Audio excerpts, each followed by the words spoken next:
শুভ সন্ধ্যা। কেমন আছেন সবাই? আমার জন্য নতুন একটা ব্লগে আপনাদের সকলকে জানাই অনেক স্বাগত, সঙ্গে অনেক অনেক ভালোবাসা। যারা নতুন মা হতে চলেছেন তাদের মনে সবসময় একটা প্রশ্ন থাকছে যে আমাদের কি কি সিমটম থাকলে, আমাদের ফিজিক্যালি কি কি সিমটম থাকলে আমাদের ছেলে সন্তান বা মেয়ে সন্তান হবে। তো এই যে দেখুন, আমার সোনা পাপা ঘুমাচ্ছে। আমি তো সদ্য মা হয়েছি। ছেলে সন্তান গর্ভে থাকলে কি কি লক্ষণ থাকে, তো আমি সেগুলি আপনাদের সঙ্গে শেয়ার করব। এটা আমার ব্যক্তিগত এক্সপিরিয়েন্স থেকে আমি বলছি। সবগুলো সবার সাথে নাও মিলতে পারে, সবগুলি সত্যি নাও হতে পারে, কারণ 100% সব কিছু মিলে যাবে একজনের সঙ্গে আরেকজনের, সেটা কিন্তু হয় না। তো বেবি বয় আমার কি কি লক্ষণ ছিল, আমি সেটুকুই আমার ব্যক্তিগতটা আপনাদের সঙ্গে শেয়ার করতে চাই। যে গর্ভে যদি ছেলে সন্তান থাকে তাহলে কি কি সিমটম থাকে। তো প্রথমেই বলবো যে আমাদের, কারণ এর আগে আমার মেয়ে হয়েছে, আমার মেয়ের সঙ্গে আমার ছেলের দুজনেরই যে ফিজিক্যালি যে আমার সিমটমগুলি ছিল সম্পূর্ণ আলাদা ছিল। তার জন্যই আমি অনেকটাই শিওর ছিলাম, অনেকটা বলতে বলতে পারেন প্রায় 99% শিওর ছিলাম যে এবার আমার ছেলে সন্তানই হবে। ইভেন যেদিন আমি হসপিটাল যাচ্ছিলাম সেদিন মিঠুন আমাকে বলছিল যে আমি 100% গ্যারান্টি দিয়ে বলছি যে আমাদের ছেলেই হবে। তো ওটা ওর মনের একটা ধারণা ছিল যে ছেলে হবে, কিন্তু আমি আমার যে ফিজিক্যালি যে জিনিসগুলি আমি বুঝেছি, তারপর যে সোনোগ্রাফি রিপোর্ট, ওইসব থেকেই আমি ধারণা করেছি যে আমার গর্ভে ছেলে সন্তানই আছে। তাছাড়াও প্রেগনেন্সি চলাকালীন আমার কতটুকু ওয়েট বেড়েছিল, মেয়ে সন্তান হলে কতটুকু ওয়েট বাড়ে বা ছেলে সন্তান হলে কতটুকু ওয়েট বাড়ে, মায়ের ওয়েট, আর জন্মের পর আমার ছেলের ওজন কত ছিল, সব কিছুই আমি আজকে আপনাদের সঙ্গে শেয়ার করব। তো প্রথমেই যেটা বলছি, মর্নিং সিকনেস। ঠিক আছে, সকালবেলা দিকে শরীরটা খুবই খারাপ থাকে, বিশেষ করে প্রথম 2-3 মাস শরীরের কন্ডিশন একটু বেশি খারাপ থাকে যখন মর্নিং সিকনেসটা বেশি থাকে। আমার মেয়ের সময় মর্নিং সিকনেস আমার প্রচণ্ড পরিমাণে ছিল, প্রচণ্ড। সকালের দিকে এত শরীর খারাপ হতো, প্রচণ্ড বমি ভাব, না শুধু প্রচণ্ড বমি। আমি আমার মেয়ের দিনে এত বমি করেছি, এত বমি করেছি যে কি বলবো, মানে গলা ফেটে রক্ত পর্যন্ত বেরিয়ে এসেছে। তারপর আমি কিছু গিলতে পারতাম না, কারণ বমি করলে গলা কীরকম যেন একটা হয়ে যায়, গলা টলা ফেটে যায়। তারপর খেতে খুবই কষ্ট হতো, আর একদমই কোনো কিছু খেতে পারতাম না। ইভেন জলটা পর্যন্ত খেলে ওইটাও আমার বমি হয়ে যেত, জল না খেলে আমার পিত্ত বমি হতো। মানে এত বমি করেছি যে আমি কি বলবো। প্রায় 3-4 মাস কি 5 মাসে যখন পড়েছে তখনই বমি ভাবটা আমার কমেছে। কিন্তু আমার ছেলের দিনে যখন আমি প্রেগনেন্ট ছিলাম, মর্নিং সিকনেস খুবই কম ছিল, বমি বমি ভাব হতো একটুখানি। বমি ভাব হয়নি সেটা বলবো না, বেশ ভালোই বমি ভাব হতো, কিন্তু আমি একদমই বমি করিনি পুরো মানে জার্নিতে। আমি যা শুধু 2 দিন বমি করেছি।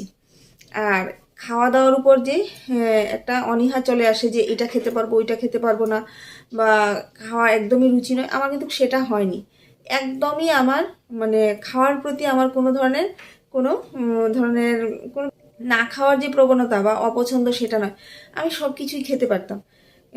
বমি ভাব হতো কিন্তু না খাওয়ার যে ইচ্ছা ওইটা কিন্তু আমার হতো না, আমি ভালোই খেতে পারতাম। কিন্তু একটা বমি বমি বমি বমি ভাব হতো। আর যেটা আমার ভালো লাগতো না সেটা হচ্ছে মিষ্টি জিনিস খেতে আমার একদমই ভালো লাগতো না। মিষ্টি জিনিস আমি আমি মানে একদমই খেতাম না সেটা বলবো না, বাট মিষ্টি জিনিস খাওয়ার যে প্রবণতা সেটা আমার একদমই কমে গেছিলো। কোনো মিষ্টি জিনিস খেতে আমার ভালো লাগতো না। বিশেষ করে মেয়ের দিনে আমি যেহেতু কোনো কিছু খেতে পারতাম না, মাছ মাংস ডিম শুটকি পেঁয়াজ রসুন এগুলির তো আমি গন্ধই সহ্য করতে পারতাম না, এগুলির গন্ধেই আমার বমি চলে আসতো। কিন্তু ছেলের দিনে মাছ মাংস ডিম শুটকি ঝাল জিনিস খেতে আমার এত ভালো লাগতো, এত ভালো লাগতো যে কি বলবো, মনে হতো যে মানে শুধু খালি ঝাল খাই ঝাল খাই। আর মেয়ের দিনে একদমই আমার সেগুলি পছন্দ হতো না। মেয়ের দিনে আমি জাস্ট একটুখানি দই দিয়ে ভাত খেতাম, দই আর কিশমিশ, এই দুটো মিষ্টি জিনিস আমার খুব ভালো লাগতো। কিন্তু ছেলের দিনে জানেন, আমি নর্মালি আমি দই খেতে খুব পছন্দ করি, মিষ্টি দই, কিন্তু ছেলের দিনে আমার মিষ্টি দই পর্যন্ত খেতে ভালো লাগতো না, কিশমিশ তো আমার একদমই ভালো লাগতো না। শুধু মনে হতো ঝাল ঝাল কিছু খাই, সেদ্ধ ভাত হলেও হবে কিন্তু ঝাল হতে হবে। সেদ্ধ ভাতের সঙ্গে 2-3টে কাঁচা লঙ্কা আমি একদম মানে আসানি সে চিবিয়ে খেয়ে নিতাম, আমার কাছে খুবই ভালো লাগতো। এই হলো যে ছেলে হলে নাকি মর্নিং সিকনেস কম হয়, আমার মর্নিং সিকনেস একদমই কম ছিল। আর ছেলে হলে নাকি মিষ্টি খাওয়ার প্রবণতা কমে যায়, ঝাল ঝাল খেতে ভালো লাগে, ঝাল নোনতা টক এগুলি আমারও সেম ছিল। টক জিনিস আমি খাইনি, বাট ঝাল আমি প্রচণ্ড খেয়েছি, আর মেয়ের দিনে আমি মিষ্টি মিষ্টি খেতাম। আর প্রথম যখন যে সোনোগ্রাফিটা আমি করাই ওইটাতে বেবির হার্টবিট এসেছিল 153 পার সেকেন্ডই বোধহয়, আমি ঠিক বলতে পারবো, যদি ভুল হয় আমাকে ক্ষমা করে দেবেন, কারণ না দেখে এটা বলাটা একটু মুশকিল, ভুলেও গেছি। যাই হোক, হার্টবিট 153 ওইরকমই কিছু ছিল পার সেকেন্ড বা কিছু। কিন্তু ছেলে হলে নাকি এটা 140 নিচে চলে যায়, আর মেয়ে হলে 150 উপরে থাকে। প্রথম সোনোগ্রাফিতে আমার 153 এসেছিল আমার ছেলের হার্ট রেট, ঠিক আছে। কিন্তু যখন আমি দ্বিতীয় সোনোগ্রাফি করাই তখন ওই হার্ট রেটটা কমে 139 হয়ে যায়, মানে 140 নিচে চলে যায়, ঠিক আছে। তো ওইটাও আমার মানে যেটা আমি শুনেছিলাম সেটা আমার মিলে গেছে। যেহেতু আমার ছেলে হয়েছে, বলতেই পারি যে বাচ্চাদের সোনোগ্রাফিতে হার্ট রেট যদি 140 নিচে থাকে তাহলে ছেলে হয়, আর 150 ওপরে হলে নাকি মেয়ে হয়। তো আমার 140 নিচেই ছিল, 139 ছিল লাস্ট সোনোগ্রাফিতে। আর যেটা হলো প্লেসেন্টা পজিশন, ঠিক আছে, প্লেসেন্টা পজিশন থেকেও নাকি বোঝা যায় যে ছেলে হবে নাকি মেয়ে হবে। তো প্লেসেন্টা পজিশন যদি ইন্টেরিয়র হয় তাহলে নাকি মেয়ে হয়, আর যদি পোস্টেরিয়র হয় তাহলে নাকি ছেলে হয়। তো আমার প্লেসেন্টা পজিশন ইন্টেরিয়র ছিল না, আমার প্লেসেন্টা পজিশন ছিল পোস্টেরিয়র, ঠিক আছে। তো সেটাও যেটা আমি শুনেছি সেটাও আমার সঙ্গে মিলে গেছে, পোস্টেরিয়র হলে নাকি ছেলে হয়। তো আমারও পোস্টেরিয়রই ছিল, ইন্টেরিয়র ছিল না। আর মেয়ের দিনে সেটা আমি বলতে পারবো না, অনেক বছর আগের কথা, আমি ভুলে গেছি। আর তখন আমি এত কিছু জানতাম না, এখন তো ইউটিউবে তুলে তো অনেক কিছু জানতে পারি, বাট তখন ওইটা জানতামও না, ঠিক আছে, যে কোনটা হলে কি হয়। তো আমার ছিল পোস্টেরিয়র, তো সেটাও আমার মিলে গেছে। আর তারপর বাচ্চার পেটে নড়াচড়া, সেটা থেকেও নাকি বোঝা যায় ছেলে হবে নাকি মেয়ে হবে। মেয়ের দিনেরটা আমি ভুলে গেছি, 18 বছর আগের কথা, আমার সত্যি কিছু মনে নেই। আর ছেলের দিনে আমি ঠিক বলতে পারবো না যে কোন পাশে নড়লে ছেলে হয় কি মেয়ে হয়, কারণ আমার কুকুসোনা এত দুষ্টামি করতো। এখন ও যতটা মানে ছটফট ছটফট সারাক্ষণ শুধু ওর হাত পা ছটফট করতে থাকে, পেটের মধ্যে ঠিক সেভাবেই ও সারাক্ষণ শুধু নড়াচড়া করতো, সারা পেটে নড়াচড়া করতো। কোনো ডান বামের আমি কোনো হিসাব কখনো করতে পারিনি, কি ডানে নড়ছে না বামে নড়ছে, ওপরে না নিচে, সারাক্ষণ পেটের ভিতর ও একদম মানে তুফান করতো, জানেন, মানে এত নড়তো যে ওর নাড়ার যন্ত্রণায় মানে আমি ঘুমাতেও পারতাম না। জিনিসটাকে আমি খুব এনজয় করতাম, ঠিক আছে। একদিন যদি ও না নড়তো খুব টেনশনে পড়ে যেতাম যে এত নড়াচড়া করে আজকে কেন নড়ছে না, আজকে কেন নড়ছে না, ভীষণ টেনশন হয়ে যেত। কিন্তু কোন পাশে নড়লে পরে যে ছেলে হয় মেয়ে হয় এটা আমি আমার ছেলের দিনে বুঝতেই পারিনি, কারণ ও আমার সারা পেট জুড়ে সারাক্ষণ নড়াচড়া করতো। তবে এটা বলতে পারি যে আমি শুনেছি যে মেয়ে হলে নাকি খুব কম নড়াচড়া করে, কিন্তু ছেলে হলে নাকি খুব বেশি নড়াচড়া করে পেটের ভিতর। এবং আমার ছেলে কিন্তু আমার পেটের ভিতর মানে প্রচণ্ড পরিমাণে নড়াচড়া করতো, প্রচণ্ড পরিমাণে, মানে এতটা নড়াচড়া করতো যে বললামই, মানে অনেক সময় আমার বমি ভাব হয়ে যেত ওর নড়াচড়ার জন্য। তারপর ঘুমাতে তো আমি একদমই পারতাম না, এতটা নড়াচড়া করতো। ইভেন ভালোভাবে লক্ষ্য করলে জামার উপর দিয়েও বোঝা যেত যে ও আমাকে কিক করছে। তো বাচ্চা যদি পেটের ভিতর খুব বেশি নড়াচড়া করে তাহলে সেটাও নাকি ছেলে হওয়ার লক্ষণ। আর এছাড়াও আরেকটা আছে যে এই যে দেখুন চুলের গ্রোথ থেকে নাকি বোঝা যায় ছেলে হবে নাকি মেয়ে হবে। আর এই যে দেখুন, এই যে দেখতে পেয়েছেন আমার চুল না, মানে গত 1 বছর তো কাটিনি। আমাদের মধ্যে নিয়ম আছে যে প্রেগনেন্সিতে নাকি চুল কাটা যায় না, তো আমি তার জন্য চুলটা কাটিনি। আর আমার চুলটা না খুব বেশি লম্বা হয়েছে, মানে মনে হতো আগে চুলের যত্ন নিও, কারণ প্রেগনেন্সিতে তো সত্যি কথা বলতে গেলে শরীর এতটাই খারাপ থাকে, প্লাস আমার একা সংসার, একা হাতে সব কিছু করতে হয়েছে, তার জন্য আমি আরও অনেকটা বেশি কষ্ট পেয়েছি একা একা। তো তার জন্য যে চুলের যত্ন, স্কিনের যত্ন ওইসব আমি একদমই করতে পারিনি। তারপরও বিশ্বাস করবেন আমার একটা চুলও উঠেনি। পুরো প্রেগনেন্সি চলাকালীন আমার চুল ওঠার পরিমাণ খুবই কম ছিল। আর চুলটা আমার বেশ লম্বা হয়ে গেছে, একদম সিল্কি হয়েছে, মানে চুলটা আমার এত ভালো হয়ে গেছে আমি বিশ্বাসই করতে পারি না যে কোনো যত্ন ছাড়া আমার চুলটা কি করে এত ভালো হয়ে গেল। তো গর্ভে ছেলে সন্তান থাকলে নাকি চুলের গ্রোথ ভালো হয়।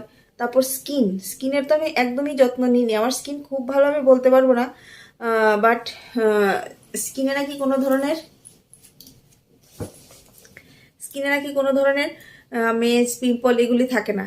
তো আমার একদমই পিম্পল হয়নি, পিম্পলের সমস্যা আমি গত 1 বছরে একদমই আমার হয়নি। কোনো ধরনের পিম্পল কখনো আমার মুখে ওঠেনি বা কোনো ধরনের মেস্তা বা এসব কিছুই হয়নি। কিন্তু আমার স্কিন টোন অনেকটাই ডার্ক হয়ে গেছিল। আমি এটাও শুনেছি যে ছেলে গর্ভে থাকলে নাকি স্কিন টোন ডার্ক হয়ে যায়, কিন্তু মেয়ের দিনে আমার স্কিন টোন এতটাই সুন্দর হয়ে গেছিল, একদম একদম কি বলবো, কাঁচা হলুদের মতন আমার রং হয়ে গেছিল, খুব সুন্দর হয়ে গেছিলাম, আমি খুব ফর্সা হয়ে গেছিলাম। কিন্তু ছেলের দিনে আমার মনে হয়েছে যে আমার স্কিন টোন অনেকটাই ডার্ক হয়ে গেছিল। তো স্কিন টোন ডার্ক হয়ে যাওয়া নাকি ছেলে হওয়ার লক্ষণ। আর তাছাড়া আরেকটা যেটা হলো যে ডান পাশ ফিরে ঘুমাতে ভালো লাগে নাকি বাম পাশ ফিরে ঘুমাতে ভালো লাগে। ডান পাশ ফিরে যদি ঘুমানোর প্রবণতা হয় তাহলে নাকি মেয়ে হয়, আর বাঁ পাশ ফিরে ঘুমানোর প্রবণতা হলে নাকি ছেলে হয়। কিন্তু এই জিনিসটা আমার সঙ্গে মোটেই মেলেনি। তার জন্য আমি এই কথাটা বলতে পারবো না যে ডান পাশ ঘুরে শোয়ার প্রবণতা থাকলে মেয়ে হবে, আর বাম পাশ ফিরে ঘুমানোর প্রবণতা থাকলে ছেলে হবে, এরকমটা নয়। কারণ আমার পুরো প্রেগনেন্সি পিরিয়ডে আমি ডান পাশ ফিরে ঘুমিয়েছি। বাম পাশে ঘুমাতে আমার একদমই ভালো লাগতো না, মনের মধ্যে না প্রচণ্ড ভয় হতো যে প্রেগনেন্সিতে নাকি বাঁ পাশ ফিরে ঘুমাতে হয়, ডাক্তাররা বলে নাকি বাঁ পাশ ফিরে ঘুমাতে হয়, ডান পাশ ফিরে ঘুমালে না কোনো কিছু হয়ে যায়। এই ভয়টা নিয়ে আমি পুরো 9টা মাস কাটিয়েছি, কিন্তু বিশ্বাস করুন আমার একদমই বাঁ পাশ ফিরে ঘুমাতে ইচ্ছে হতো না, একদমই ভালো লাগতো না। ডান পাশ ফিরে ঘুমাতে আমার বেশ আরাম লাগতো। আমি চট করে ঘুমের মধ্যে আমি কখন ডান পাশ ফিরে ঘুমিয়ে যেতাম আমি বুঝতেই পারতাম না। তারপর যখনই সজাগ হতাম তাড়াতাড়ি আবার বাঁ পাশ হয়ে ঘুমাতাম যে আমার বাচ্চার কোনো ক্ষতি হয়ে গেল না তো। কিন্তু তারপরও মানে জানা সত্ত্বেও আমি বাঁ পাশ ফিরে খুবই কমই ঘুমিয়েছি, ডান পাশ ফিরেই ঘুমিয়েছি, কারণ আমার ডান পাশ ফিরে ঘুমাতে ভালো লাগতো। আর ডান পাশ ফিরে ঘুমালে যে বাচ্চার খুব ক্ষতি হয়ে যায় সেটা আমি বলতে পারবো না, কারণ আমি ডান পাশ ফিরে ঘুমিয়েছি।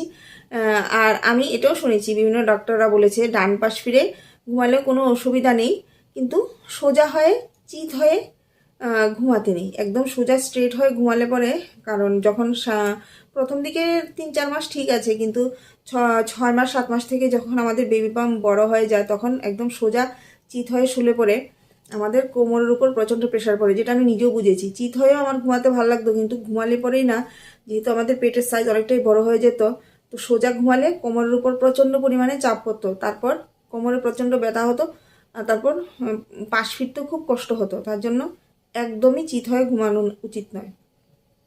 কোমর ব্যথা হয়ে গেলে বা একটু সময় ইচ্ছা হলে এই 2-3 মিনিটের জন্য ঠিক আছে, কিন্তু তারপরে পাশ ফিরে ঘুমানোটাই ভালো আমি মনে করি। কিন্তু ডান পাশ ফিরে ঘুমালে যে খুব একটা ক্ষতি হয়ে যায় এরকমটা নয়, কারণ আমি পুরো প্রেগনেন্সি পিরিয়ডে ডান পাশ ফিরে কিন্তু ঘুমিয়েছি, বাম পাশে খুব কমই ঘুমিয়েছি।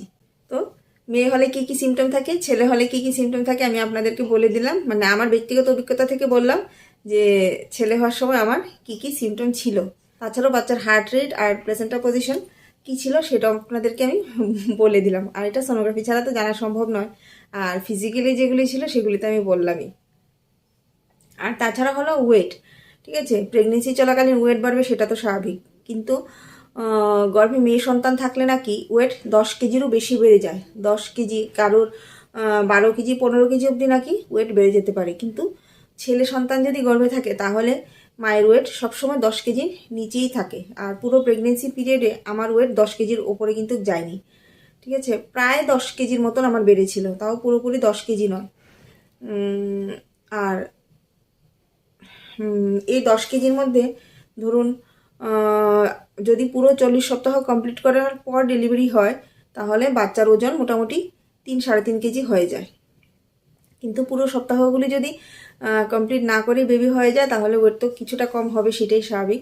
কিন্তু মায়ের ওজন 10 কেজির বেশি কিন্তু বাড়ে না যদি গর্ভে ছেলে সন্তান থাকে, আর মেয়ে সন্তান থাকলে নাকি ওয়েট অনেকটাই বেড়ে যায়। তো আমার যখন আমি জানতে পারি যে আমি প্রেগনেন্ট, তখন আমার ওয়েট যতটুক ছিল ওই ধরুন 62 হবে, এরকমই ছিল, 62 কি 63 মতন ছিল। তারপর তখন আমি প্রায় 2.5-3 মাস প্রেগনেন্ট, আর পুরো মানে 9 মান্থ, আমি তো পুরো 40 সপ্তাহ কমপ্লিট করার পর আমার শোনা হয়নি, আমার 37 উইকস কমপ্লিট করেই আমার সিজার হয়ে যায়। কারণ ডক্টর বলেছে 37 উইক কমপ্লিট করলে পরে আমাকে সিজার করিয়ে নিতে হবে। বাকি আরও যে 3 সপ্তাহ ওইটা আমি নাকি কন্টিনিউ করতে পারবো না, আমার প্রবলেম হয়ে যাবে। তার জন্য আমি 37 সপ্তাহে সিজার করিয়ে নিই বলতে ডক্টর নিজে থেকে আমাকে ডেট দিয়ে দিয়েছিল। তো তার জন্য আমার বেবির ওয়েট 3-3.5 কেজি এতটার মতন বেশি হয়নি, অনেকটাই কম ছিল। আমার বেবি যখন হয়েছিল তখন আমার বেবির ওয়েট ছিল 2 কেজি 750। 2.5 কেজি ওয়েট হলো একজন নর্মাল বাচ্চার ওয়েট। একটা নর্মাল বাচ্চা 2.5 কেজি ওয়েট নিয়ে জন্মগ্রহণ করে, মানে 2.5 কেজি ওয়েট নিয়ে যদি জন্মগ্রহণ করে তবে সে একটা সুস্থ স্বাভাবিক বাচ্চা, ঠিক আছে। তো আমার মেয়ে হয়েছিল 2 কেজি 700, আর আমার ছেলে হয়েছে 2 কেজি 750। আর আমার মেয়েও কিন্তু ডক্টর যে ডেট দিয়েছিল তারও প্রায় 1 মাস আগে হয়ে গেছিল, ধরতে পারেন ওই এরকমই 3 সপ্তাহ আগে হয়ে গেছিল, প্রায় 1 মাস, ঠিক আছে। তো আমার ছেলেও সেম, আমার যে এক্সপেক্টেড ডেট ছিল, যেটা ছিল হলো আমার নভেম্বরের 2 তারিখ, আর ও হয়েছে হলো অক্টোবরের 19 তারিখ, ঠিক আছে। তো তার জন্য অনেকটাই আগে হয়ে গেছে, তাই আমার ছেলের ওয়েট হয়েছিল 2 কেজি 750। তো চলুন, আগামী দিনে যারা মা হতে চলেছেন, খুব শীঘ্রই যারা মা হতে চলেছেন,